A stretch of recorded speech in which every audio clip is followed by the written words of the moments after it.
السلام علیکم.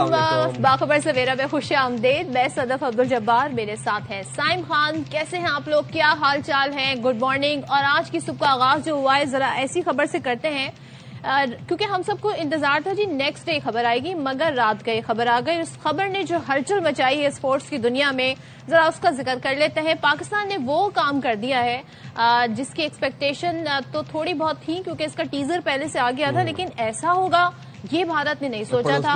اور پڑوسیوں کو نیند کیا ہوگی, ان کو دن میں تارے نظر آ رہے ہیں, ان کو نائٹ میئرز آ رہے ہیں. اور جس طریقے سے ان کے چینلز پہ میں دیکھ رہی ہوں, رات سے میں دیکھ رہی ہوں جس طریقے سے وہ کلپس آ رہے ہیں سوشل میڈیا پر, کافی رونا دھونا وہاں پر جاری ہے. ہوا کیا جناب, آئی سی سی کی جو بنگلہ دیش سے ناانصافی ہے اور جو بائسڈ ڈیسیجن رہا آئی سی سی کا, بھارت کے ساتھ گٹھ جوڑ اور دوہرا معیار ہم نے دیکھا سامنے کھل کر آ گیا ہے. بالکل یہ کوئی ڈھکی چھپی بات نہیں رہی ہے.